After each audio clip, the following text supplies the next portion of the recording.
Welcome to Weathered Questions, where we answer the questions on your radar. Well, welcome into Weathered Questions, the podcast where we answer the meteorology questions on your radar. My name is Jan Kaj, joined by my co-host, meteorologist Kai O'Mara. And hey, we always love having your weather wonderings in the queue, so we have some things to talk about. So please do let us know what your questions are by sending us an email, weatheredquestions@gmail.com, to join in on the conversation. If you want to ask a question but you don't want your name mentioned, that's okay. We can do that too. But we would love to know, again, what is on your radar. One of those questions coming in this week is kind of a follow-up to a few episodes past. That question is, can you explain the importance of the LLJ in more detail? And I think we maybe just briefly kind of glimpsed past this. LLJ is that low-level jet that we talked about. So getting in a little bit into the weeds of meteorology here right off the bat on this Weathered Questions episode. Kai, what do you got? Yeah, well, and the low-level jet's very important, especially for Midwest weather. That's why we get so many storms at night, actually. The heating of the day sometimes generates storms, but we get some of those large complexes to roll in at night, and you might be wondering, wait a second, it can't be the heating of the day causing that. Something else must be going on. It's the low-level jet that happens, and it ranges anywhere from 2,500 feet off the ground to about a mile up. So call it 2,500 to 5,000 feet.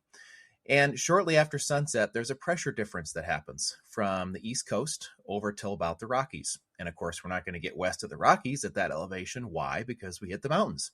So there's a pressure difference in that area.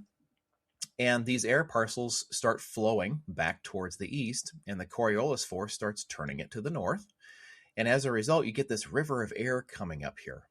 Now, that does happen, even in the absence of a huge low pressure system. We can still have that happening. It just probably wouldn't be as strong as it normally would unless we had a low pressure system nearby. But that is a huge, huge mechanism for summertime rain in Iowa, especially.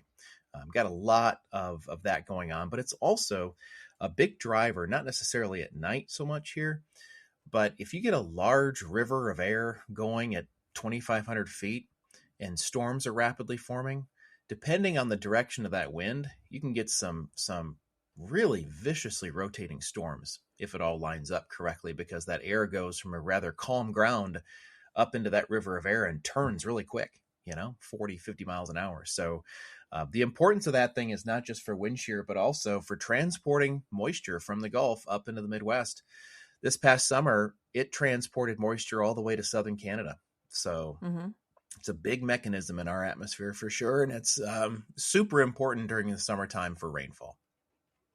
We talk so much about those ingredients that you need for storms. And it's basically the train that brings those ingredients into the Midwest and trucks them right in and plops them right over the top of us, and the storms just feed off of them then.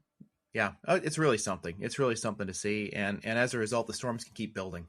They can just keep building over the same spots. But sometimes what'll happen is we'll get a storm to come in the morning, right?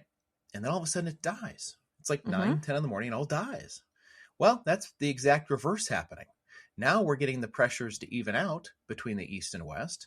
And as a result, there's not nearly the transport anymore. And without the transport, you don't have the gas to sustain anything. Some mornings this goes a little bit longer, but most times it quits about 10 in the morning when you start to see a good pullback on some of the precip. And let's just say, amongst other things in the country, what if you just hacked at the Rocky Mountains and they turn into a desert? This entire mechanism wouldn't even be present.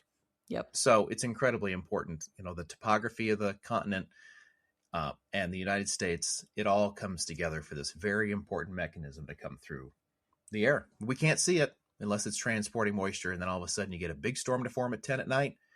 And now you can answer that for your next trivia night. What caused that storm at 10 at night? Exactly. That's one of the things we're looking at. Sometimes if you're familiar with the Midwest and how maybe tornado watches happen and stuff, you might see those watches going until about 7 p.m. or you might see them going until about 10 p.m. or even 3 a.m., right? Like those are generally those kind of cutoff times. Those 7 p.m. ones, chances are low-level jet isn't playing a factor into those. Those 10 p.m., 3 a.m. ones, those are the ones where meteorologists are looking at modeling, and there is indication that the low level jet is going to play a role. It's going to help sustain those storms into the overnight hours, and help keep things going and tumultuous during the overnight time frame. Yep. There you go. And then what'll happen is when they quit in the morning, your neighbor will say, "Oh, it's going to get steamy now." And they're going to be right, because it does get warm. And that leads us into our next question, which I'm going to guarantee you I've gotten emails about. You've gotten emails about. We might get another email about it today, for all we know. The question is, why do meteorologists always talk about the heat index? I just want to know the temperature. No, yeah, Kai and I definitely don't have any pent-up anger over this one. Yeah. So, Jan, why do we always talk about the heat index? Because it's important. Yes, it is. There, question answered. Moving on. No. So heat index, and similar with wind chill, right? We get the same question in the winter. I just want to know the temperature. I just want to know the temperature. Well, the temperature only does you so much good. The heat index, the wind chill, those are temperatures that we come to through an equation based off of other things happening in the atmosphere that are truly impacting you. So many people say, "Oh, well, heat doesn't bother me." Yeah, sure. Maybe you think you have a better tolerance for it, but when you have a high heat index, that is not only the heat, it is also a factor of humidity. And that is where things can start to get dangerous. Essentially, heat index, again, it's that equation. It factors in how hot is it and how much humidity is there. That number comes together, gives us that heat index that feels like temperature. And the reason that is important is because the more humidity you have, the higher that heat index value will end up being. Factor that in on top of an already hot temperature, and you cannot cool down well, basically, the higher that number is. So the more humidity that's in the atmosphere, the less able you are to sweat. Sweat is what our body naturally does to cool itself down. And if you are not able to cool yourself down, that's where you start to get into heat distress, heat stroke, things like that can very quickly be problematic. So that's why we focus so much on it, because it is what is genuinely impacting people and animals that are outside in that environment. It's not just an 88 degree temperature may not seem too bad, but when you factor in 80 degree dew point on top of that, oof, that's pretty disgusting, right? It is. Yeah. So what it is, it is just what you said. It's an application. It's a derived value for living creatures. That's what it is. Their outdoor thermometer doesn't care. Your glass of water doesn't care. In fact, the pavement temperature will be the same. It's just how it feels to a human being. And there are products out there, the extreme heat warning and the heat advisory, that not only address that, but also address ambient air temperatures. And I'm telling you, if you've never been to Las Vegas, when it's 97, a Las Vegas 97 is remarkably pleasant. It is. It's remarkably pleasant. You can walk down the Vegas Strip. You don't need a shower at the end of it. I've been there and I've done it. Try that here when it's 97 with a dew point of 77. Won't work. When the dew point is 20 in Vegas and the humidity is 6%, then what happens is what you just explained, the sweat forms on your skin. It actually carries body heat away. It's a cooling process, and it does so really effectively. And so that's really why we talk about it. Maybe is it talked about slightly too much? Yeah, possibly. But it's one of those deals where you can bring any doctor on. We did earlier this year, and we may bring him on again for another set of questions later this year. Is especially with kids, when you've got smaller bodies, extreme heat, extreme cold, they're a little more sensitive to that than adults are. So they can get to playing, not drink correctly, and get themselves dehydrated really quick if the body's trying really hard to cool down and it's not able to because the humidity is too high. So that's why we talk about it. Little kids, but also the older you get, the harder it is for you to regulate body temperature as well, which I think may almost be harder, right? Kids, mom says you got to go inside. Maybe you put up a fight, but you go inside, right?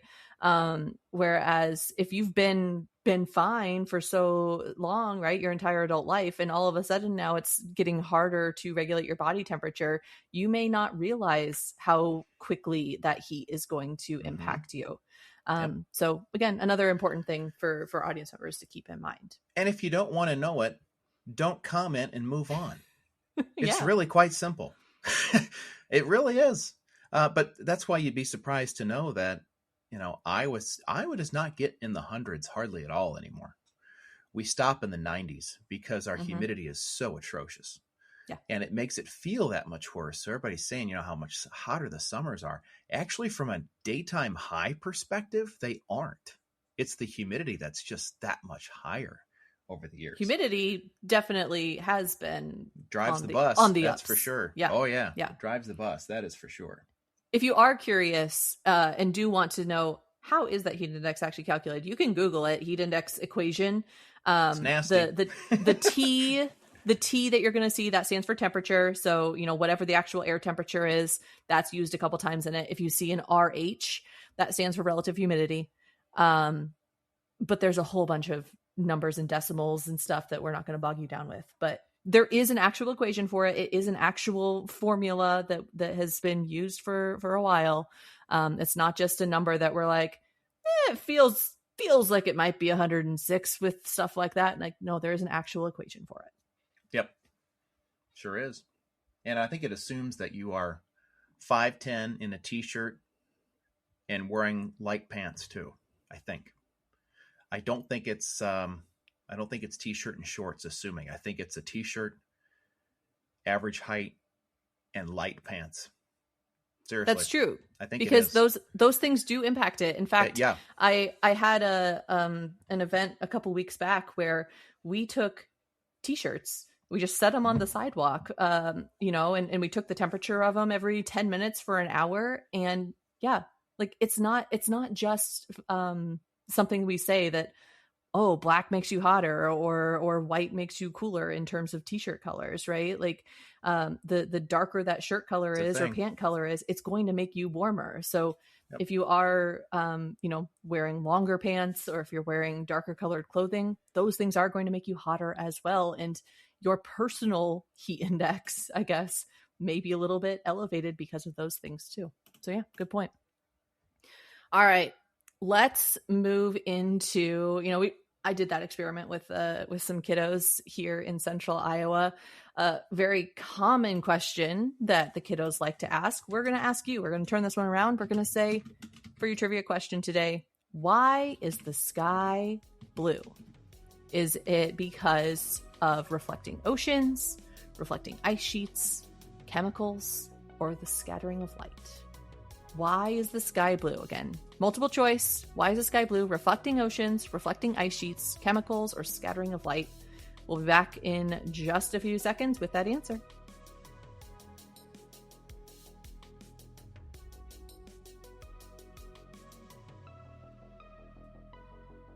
All right, we're back. You probably got it narrowed down maybe to just a couple of them. I think one of the common thoughts is that it's reflecting of oceans, but it's actually light scattering. So D, scattering of light, is going to be why the sky is blue. And essentially, you have wavelengths of light. A lot of us, maybe we don't think about it a lot, but the sunlight, it has all of the colors of the visible light spectrum in it. And what happens is it goes through our atmosphere. It hits all of these different chemicals or not chemicals, but the molecules. That's the word I want. Yeah, sorry. Yep. Molecules. And it hits those and they spread out and light gets scattered out. And the blue light is the one that's most left behind for us. And so that's why our sky is blue. On other planets, depending on their makeup of their atmosphere, they actually have different colored sky, which is kind of cool to think about. Yeah, well, it's different mechanisms in the atmosphere, different molecules sitting there. Yeah. Our atmosphere is made up of an extremely favorable amount of gas that keeps us alive. Yeah. Venus is not. True. So, it gets pretty crazy when you think about that. But, yeah, this name, Rayleigh scattering, was named after Lord John Rayleigh. And it was first kind of coined in 1870, somewhere close to there, about how this all works. And, the big thing about some of this stuff is when we start talking about scattering of light, and we start getting into it, and you'll notice the different types of colors that you see in the morning versus midday versus evening, it all changes. And yet there hasn't been a cloud in the sky, and the sun didn't change its color. The sun is white, by the way. It's not actually yellow. It's white light. Yep. And it goes through a whole spectrum. Now, go to Hobby Lobby, go to Michael's, go to your favorite craft store, grab a prism, and go grab a flashlight and break it up into its spectrum. And it's the same kind of stuff. The longer it shines through the atmosphere, the longer the wavelengths are going to be. And so as a result, the reds and the oranges are dominant in the first and last parts of the day. And then your blue and even different shades of blue, kind of common when you look up in the atmosphere too. So neat stuff. Yeah. Well, and sometimes you might observe that, like you said, Kai, there, sometimes it's a darker blue. Sometimes it's a lighter blue, a more milky blue. And I actually just a couple weeks back did a weather camp with some kids, that same one that we were doing the t-shirt experiment. And we looked up, and one of the questions that I was asked is one I brought to the podcast today from the kids. Why does the horizon look whiter than when you're looking straight up? Why does that happen? Very inquisitive children. And it was a great question. And we had a fun time talking about why that happens. Yeah. But, well, I mean, and you also have to think about some of these other biological things going on where you've got wildfires in the area, smoke particulates, that enhances scattering. You can have haze and ozone also. Ozone is a protectant aloft, but it's a pollutant down near the ground.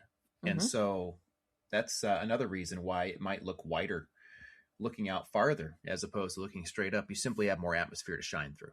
So that's a good question from those kids.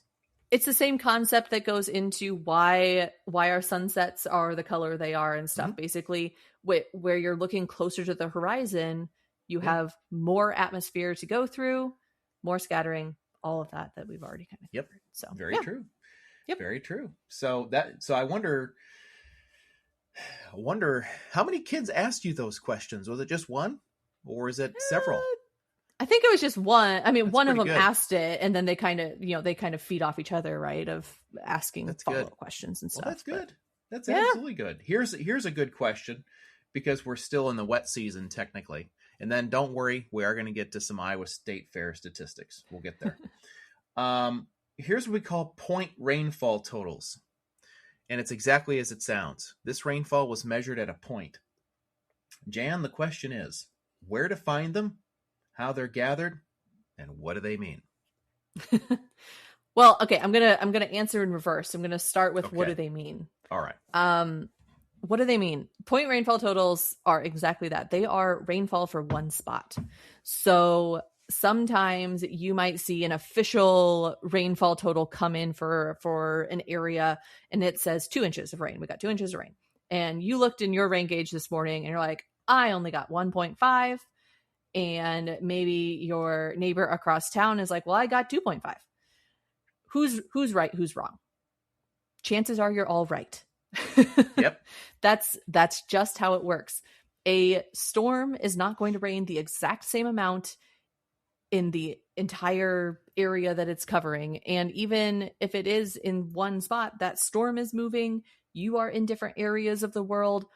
Everybody's experiencing different things, different conditions at different times, different influences. So all of that to say, probably all of those totals are correct. And it's just kind of a gradient across the board. That there's going to be one spot that kind of gets that higher concentration, that bullseye, and going out from there, it's going to be lesser and lesser and lesser. So all of that to say, point rainfall totals are for one specific spot. Nobody's right. Nobody's wrong. It just kind of is what it is. Yep. How they're gathered, couple different ways. We do have automated rainfall stations or weather stations that have something called a tipping bucket a lot of times. There are some other ways that rainfall measurements can be gathered, but that's one of the more common ones. Essentially, there's a little mechanism that rain falls in, it fills up, it goes into the bucket. The other end, it fills up, goes into the bucket, and it just kind of teeter-totters back and forth. So that's the automated way. The best way still, even in 2026, is going to be your standard classic rain gauge that has the ruler on it, and it just falls in. It's very manual, very basic, but you have somebody checking that every day and making sure and putting in those readings. And Kai, you can speak a lot to that, can't you? Yeah. Yes. So I'm part of the CocoRoss network, which is Community Collaborative Rain, Hail, and Snow Network. And it originated in Colorado, and it does exactly what you're talking about. It provides point rainfall totals and snowfall totals, by the way, for any weather events that come through. And when I first started in meteorology, CocoRoss wasn't even a thing. So you'd get the airport got 1/4 of an inch, and you'd put it on the TV broadcast. And somebody would come in and they'd call you and say, hey, how much did the north side get? Well, yeah, that's a great question. We have no data up there. Do you have a report for us? And they'll usually say, yeah, well, I got 1 inch up here, a whole lot more in the airport. I said, yeah, thanks. That's kind of what radar was showing us too. We appreciate that. Well, now people can actually put that into a network. It goes online. And I think for rainfall, it is infinitely more valuable than snowfall. And here's why. Rainfall, a lot of it generates from thunderstorms, which, as we know, can be very spotty. You can hit the north side of town hard and the south side gets nothing. You can tell by just driving around. You can actually see the rain coming down. Snow doesn't tend to do that. If we report that a town got 3 inches of snow, unless it's like a major metro like Minneapolis, the town probably got 3 inches of snow. But rain is so much more variable.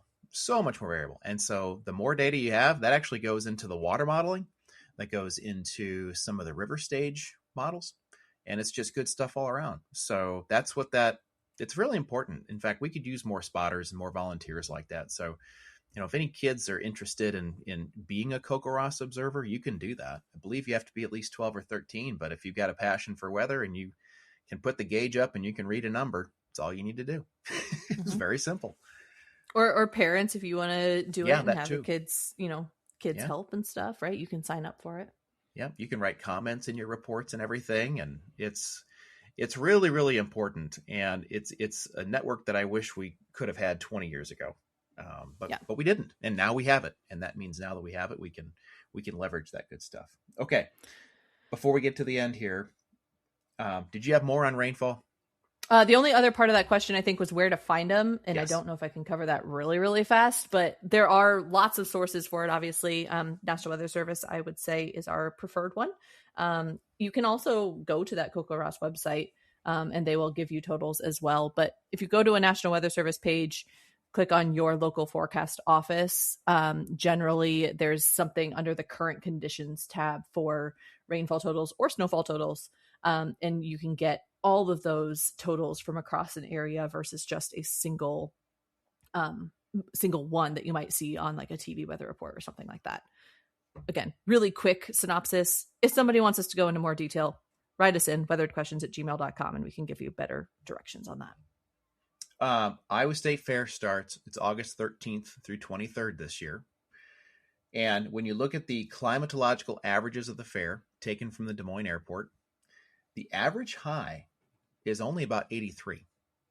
That might be surprising for a lot of folks. That is surprising. They think it's going to be a really hot situation. Now, there's normally 2 hot days per fair, 90 plus degrees, 2 days.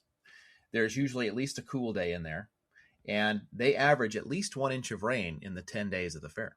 They average actually 1.39. The warmest Iowa State Fair occurred in 1983, and that's when nearly every day was above 100. And August 16th of 1983 is the all-time record high temperature at 108 at the Iowa State Fairgrounds. That is just disgusting. Yeah. And, we have to look at some of this differently because we have to throw the September dates out. They used to hold the fair in September, if you didn't know that. Late 1800s, early 1900s, they used to hold the fair in September. And so typically you get 2 hot days, a lot of days in the 80s, and about an inch or 2 worth of rain. So if you're planning to go the whole duration, let's see how close we are. Let's see if those averages work out this year.